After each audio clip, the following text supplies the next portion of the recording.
Niaje wase, ni boy wenyu one and only Equalizer, na kama K in your favorite and most likable TV show inaitwa Mjue Msanii Wako. Na leo manze, tunaenda na story ya one and only Oga the Top ama Oga Obinna. Twende kazi wadau.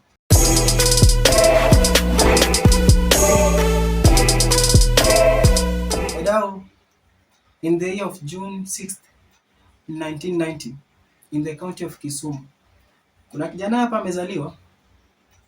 amezaliwa from a humble background. Yaani familia yake ilikuwa inajiweza kipesa. Na alipozaliwa mama yake akampea jina Stephen Thompson Magana.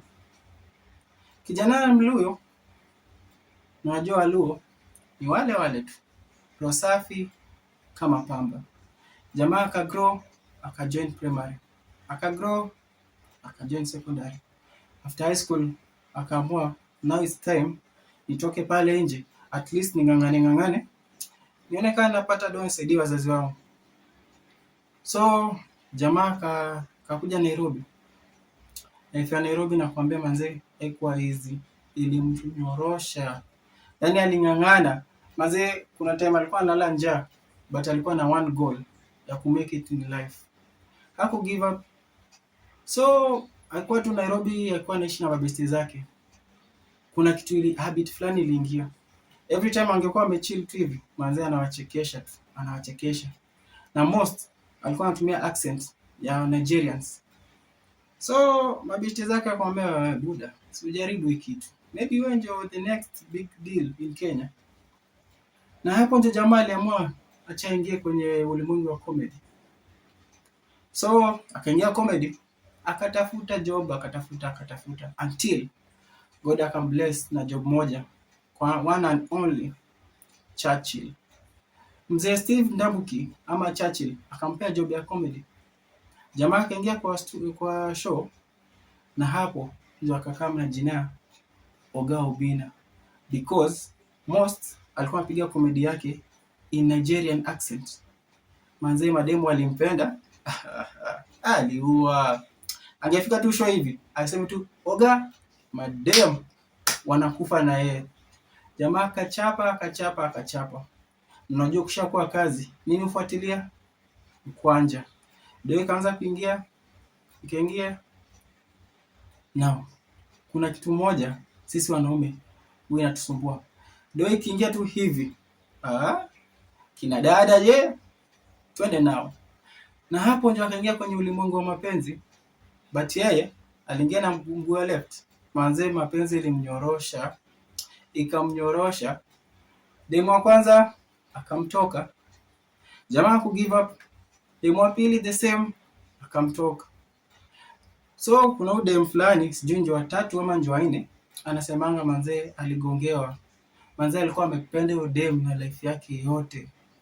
Hapo imagine kama kuna siku atagongewa. Lakini hapa nje mafisi wamejaa, akagongewa manze. Manze hiyo story ilimhit until to date. Jamaa wetu Oga Obinna anaendanga akienda tu kwa interview manze akosangi kusema hiyo story. So after kugongewa, after kutokwa, so far so good, akona 4 baby mamas. Na kuna kitu Mungu alimbariki nazo, ni nguvu za kiume. Manze watoto after watoto. So far so good, God alimbless na watoto 5. Life ikakuwa poa. Jamaa wetu after ashatoka comedy, akamwacha ingie kwenye ulimwengu wa presentation ama kwa radio presenter. Na hapo ndio alijoin his first radio station QFM. Alipiga show ya QFM, akapiga aka-upgrade, akaenda kwa Nation FM, akapiga akaua. Na akaenda kwa Kiss FM. Hapo ndio akapata breakfast show. Alipiga hiyo show, akapiga until akaona now it's time to step outside, nione manze nje kuna sema aje. Hapo ndio ali step outside na akaanzisha show yake na akaipea jina Obinna Show Live. So kwa show yake interview wase after wase. Manze, as you know, manze Obinna Show Live inakuanga big deal design. Akiingia tu live hivi almost over 4,000 people wana watch live manze. akapiga na akaamua kutengeneza his own media house na akaita Obina TV Studios. God am blessed, sasa ako na wafanyikazi kibao, yani jeshi kwa hapo. Manze amesaidia wase wengi na tunashukuru kwa hiyo manze. Kweli wanaume wasa wengi. So after do imeingia, remember alimaliza high school pekee. Hapo ndio akamwa ata join campus. Na hapo ndio alijoin Mount Kenya University. Manze akasoma na akakuja akagraduate na first class honors in Bachelor of Mass Communication. Akagraduate hapo last year tu hapo 2025 December ndio amegraduate manze. Big up our boy. We can see hata kama mapenzi ilikata bro, kwa bidii na tunakutambua manze. So far so good, life yake iko poa, watu wake wanasoma, hata kama baby mama alimtoka, aliblessiwa na kitu moja, mapenzi ikamtoka na akablessiwa na akili na pesa. Kijana wetu ana drive big cars, so far kuna range na Lexus amebai juzi. Lakini manze anataka kurudi kwenye ulimwengu wa mapenzi because rumors zinasema anataka kudate one of the female artists in Kenya, Miss P. Is it true love ama labda ni clout wanafanya? Hope kijana wetu round hii labda utafanya true love no settle. Manze hizo bro, life na love ilikutoka but life kakubali. So far so good, life yako iko fiti, channel yako ina bro manze, tunaipenda, tuna subscribe. Na wadau, hiyo ndio ilikuwa story yetu ya leo ya one and only Steve Thompson Magana aka Oga the Top.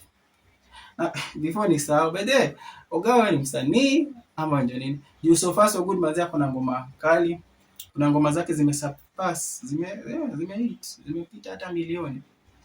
Mara unapiga wangala, mara unapiga gospel manze, to show the direction. But tunakuaminia, you are the baddest, you are Oga the Top in the building, ambao kila time ungemwona kwa gari yake ana record video TikTok.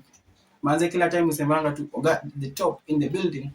Na manze si yako kwa range bana. Si hata respect hata range yako manze. Range ni gari big bana. Si useme Oga the Top in the range. So far so good bro. Tunashukuru life yako, tunashukuru your channel, tunashukuru hizo interview unatuleteanga moto na keep up with that bro. Big up.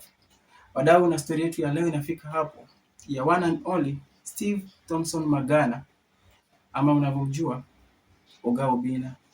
Kama imekuwa true wadau, like, share and subscribe. Ama vipi? Peace. Subscribe. Kwani ni vita? Aya sasa toka. Guys, please subscribe.